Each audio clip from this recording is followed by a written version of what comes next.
वरुण देव,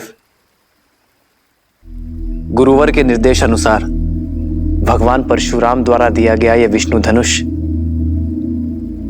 मैं आपको सौंपता हूं। धर्म रक्षा के लिए जब कभी इसकी आवश्यकता पड़ी तो इसे पुनः पाने का निवेदन करूंगा।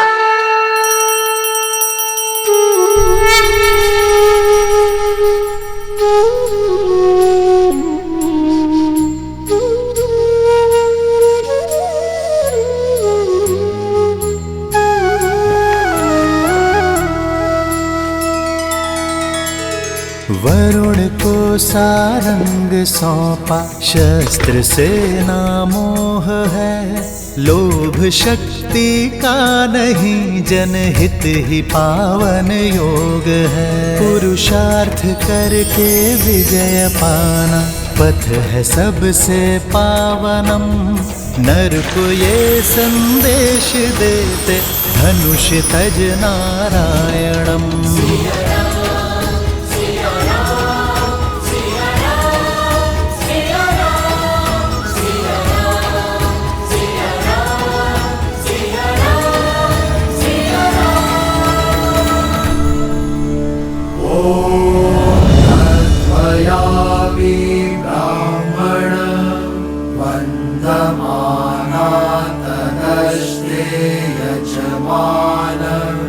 हविरभिः अहदमना वरुणेह प्रड्युरुषगमसमान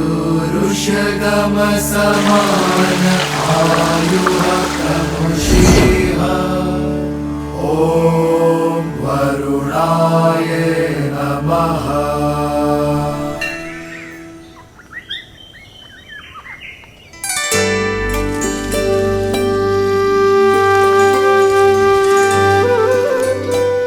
भैया,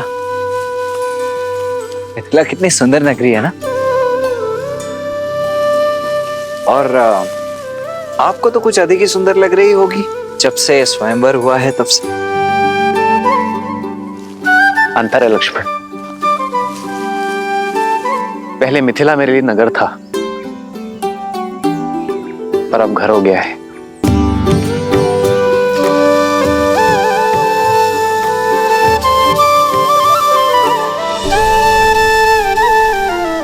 मैं माँ गौरी को धन्यवाद कहकर आता हूं लक्ष्मण। देवी सीता को पहली बार यही देखा था। जी भैया।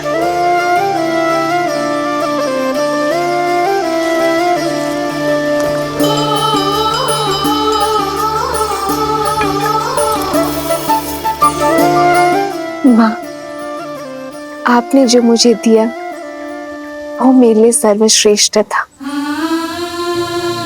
वो दिया जो मेरे मन में था। आपको मन से धन्यवाद करने आई हूँ माँ। ये आपके आशीष का प्रताप है कि स्वयंवर में एक पल के लिए भी निराश नहीं हुई मैं।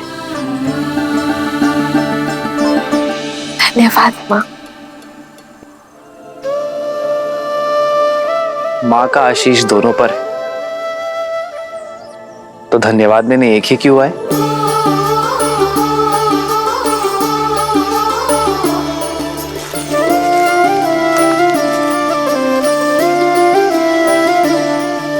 आपका धन्यवाद माँ। आपके और महादेव के प्रताप से मुझे सीता जैसी जीवन संगिनी मिली। सिया राम, सिया राम, सिया राम, सिया राम, सिया राम, सिया राम, सिया राम, सिया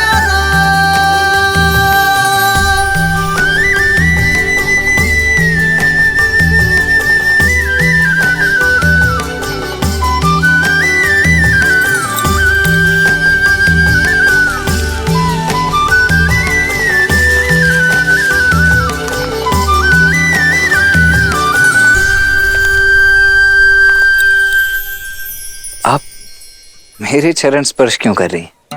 देखिए, मैं वो नहीं हूं जो आप समझ रही हैं। वो तो मेरे ज्येष्ठ भैया राम है जिन्होंने धनुष उठाया था, मैं तो उनका अनुज लक्ष्मण हूँ। किसने कहा मैं आपके चरण स्पर्श कर रही हूँ?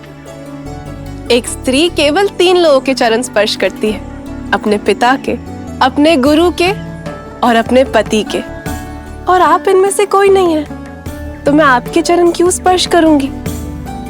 वो तो मैं ये पुष्प उठा रही थी जो मेरी सीता दीदी को बहुत प्रिय है और मुझे भी। क्षमा कीजिए, वो देवी, ऐसे भूमि में पड़े हुए पुष्प किसी को भेंट नहीं करने चाहिए। परंतु आप निराश मत होइए, मैं एक क्षण।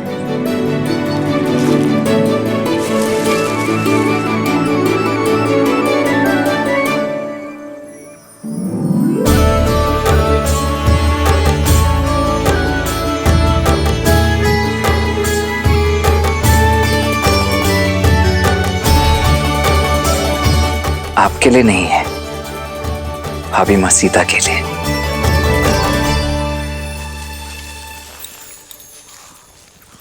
एक बात पूछ।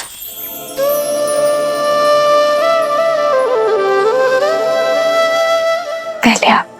नहीं, स्त्री होने के नाते प्रथम अधिकार आपका है। जो आज्ञा। तो बताइए, प्रत्यंचा चढ़ाने आप सबसे अंत में क्यों आगे बढ़े? क्योंकि गुरुवर का आदेश था। पर जब कोई प्रत्यंचा नहीं चढ़ा पा रहा था तो मैंने आपके नेत्रों में चिंता नहीं देखी। क्योंकि माँ गौरी का आशीर्वाद था कि मुझे मेरे मन के ही स्वामी मिलेंगे। वरमाला के समय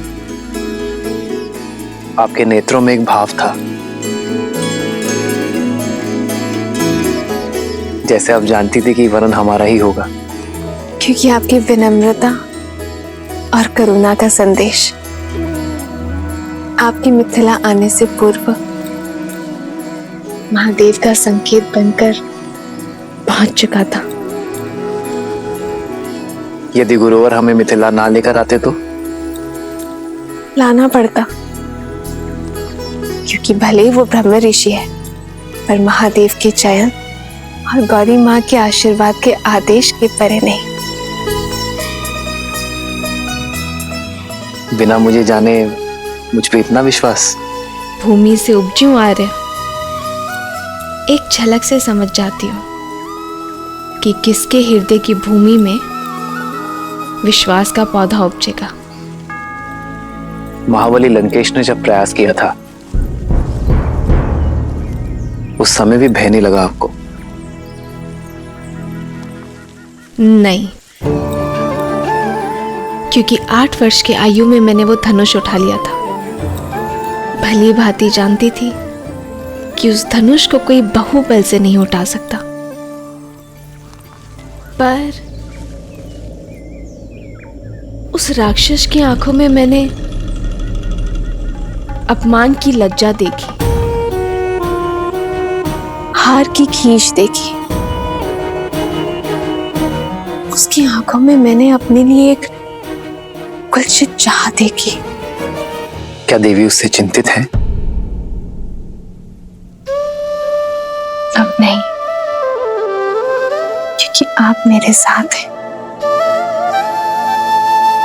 विश्वास है कि जब तक आप मेरे साथ हैं कोई मेरा नष्ट नहीं कर सकता। आपका ये विश्वास इस राम को और दृढ़ बना रहा है देवी। मैं धन्य हुआ कि मुझे जीवन संगिनी नहीं, जीवन दर्शिनी मिली है।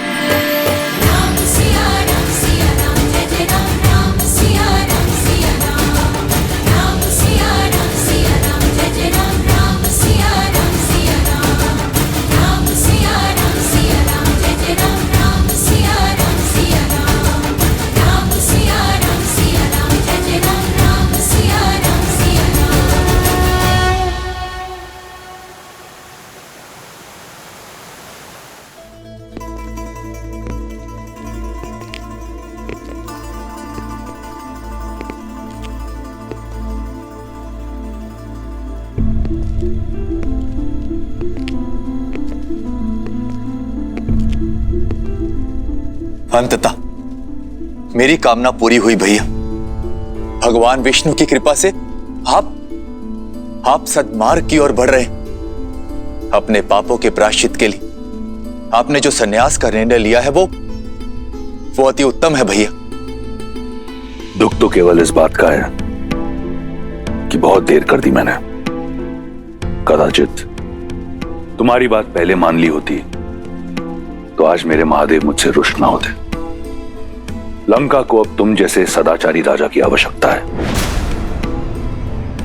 न्याय प्रियता से राज करना।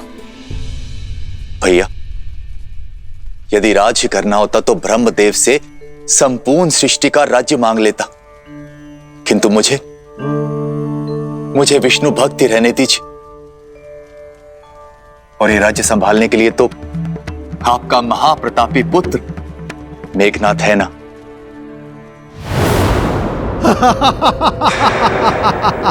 अद्भुत लग रहा है, लंका में विदूषकों की सभा हो रही है।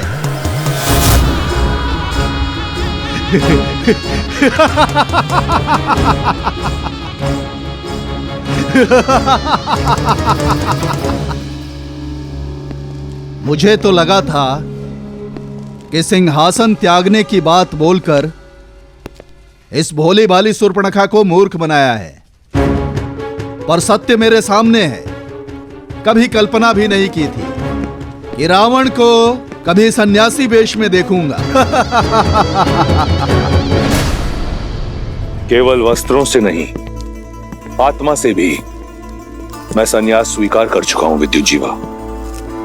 इसलिए विभीषण को राजा बनाकर राज्य के साथ साथ तुम्हारी बुद्धि ने भी संन्यास ले लिया है रावण। ये विष्णु भक्त केवल विष्णु के गुणों का गायन कर सकते हैं, राज्य संचालन नहीं। केवल मैं इस स्वर्ण सिंहासन योग्य हूं। सत्य है, बुद्धि कुंड हो गई मेरी। सबसे योग्य पात्र मेरे समक्ष है और मैं उसे पहचान नहीं पाया। चलो, दुर्घटना से देर भली। विद्युत जीवा, लंका का सिंहासन तुम्हारी प्रतीक्षा कर रहा है।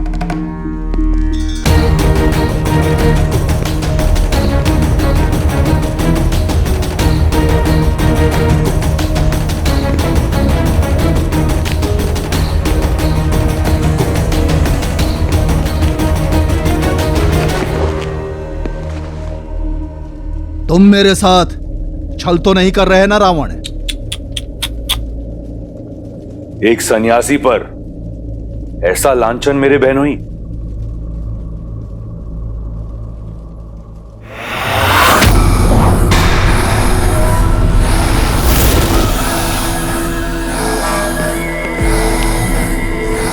सन्यास की आड़ में मैंने तुम्हारा छल देख लिया है, पाखंडी रावण। अब तुम मेरा बल देखो। काल के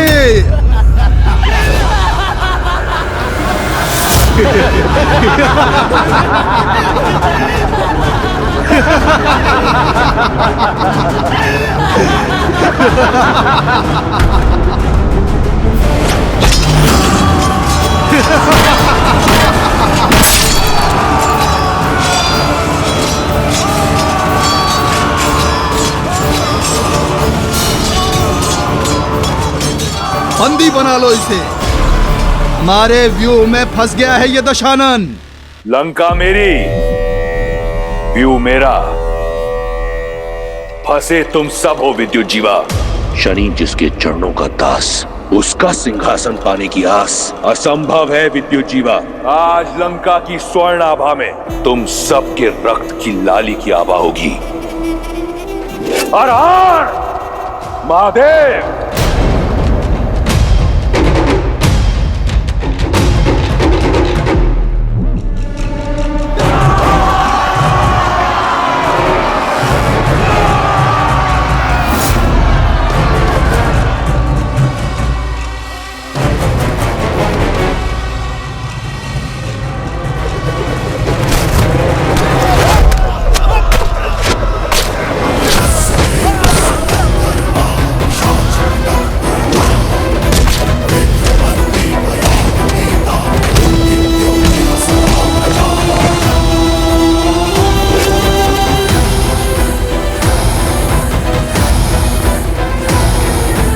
सुर्पणखा, सुर्पणखा मुझे बचा लो, मुझे बचा लो सुर्पणखा, बचा लो मुझे अपने भाई से।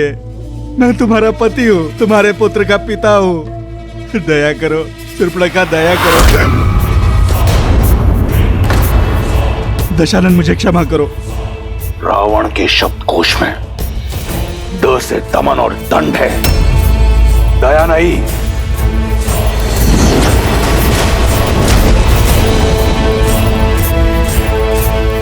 क्षमा दशानन, क्षमा कीजिए दशानन, ये केवल एक उपहास था।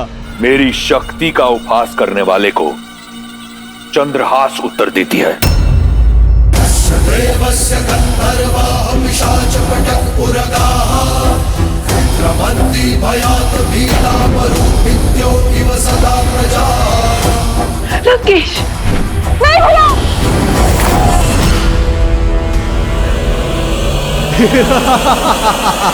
मुट्ठी भर दैत्य कालकेयों को मारकर स्वयं को सर्वशक्तिशाली समझ रहे हो मूर्ख दशानन। माया युद्ध के महारथी विद्युत जीवा से नहीं जीत सकते अब तुम। अपनी माया से जब चाहे पाताल लोक जाकर अनगिनत मायावी कालकेयों को ला सकता हूँ मैं। राक्षसों की रक्षा के लिए वयम रक्षम का नारा भूल जा, अपनी रक्षा की सोच।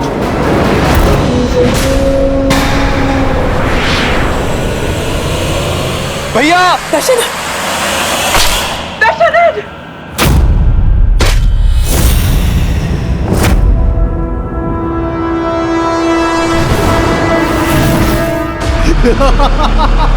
और सुर्पणखा, तुमने अपने पति से घात किया है, अपने पति को मरवाने की चेष्टा की, किंतु मैं अपना वचन अवश्य निभाऊंगा। तुम्हारे भाई को मारकर तुम्हें बनाऊंगा लंका की पटरानी। मैं चला पाताल लोक। पाताल में छुपो या रसातल में, तुम मुझसे बच नहीं पाओगे विद्युत जीवा। 10 लोगों के स्वामी का 11वां लक्ष्य होगा पाताल लोक। वहां जहां कहीं भी होगे तुम्हें ढूंढ कर निकालूंगा और फिर धीरे धीरे तुम्हारे प्राण हर लूंगा।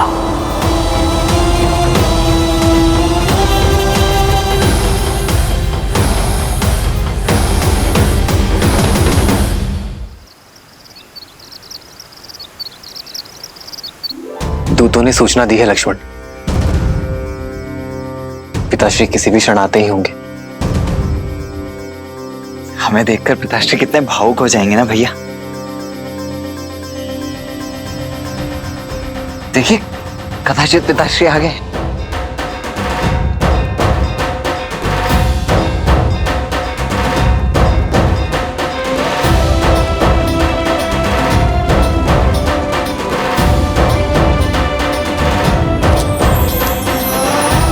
भरत,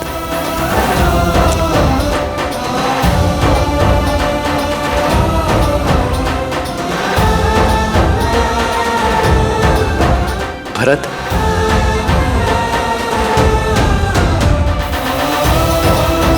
लक्ष्मण,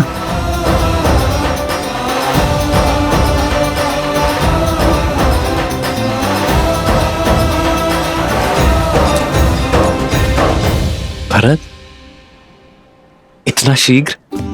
सूचना मिलते ही प्रतीक्षा न कर सका भैया मैं। रात्रि विश्राम किए बिना ही आपसे भेंट करने चला आया। आप नहीं जानते भैया कि मेरा मन कितना गर्वित हुआ है ताड़का और मां अहिल्या की मोक्ष गाथाएं सुनकर। और अब अपने राम भैया के विवाह को देखकर हर्षित होऊंगा मैं।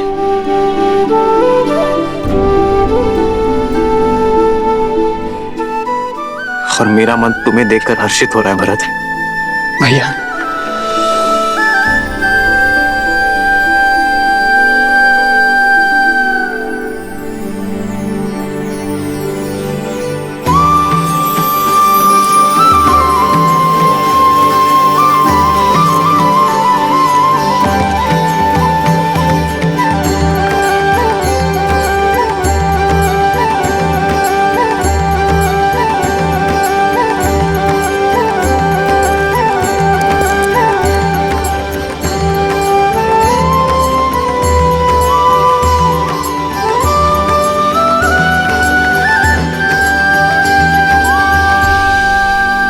श्री राम और देवी सीता के विवाह की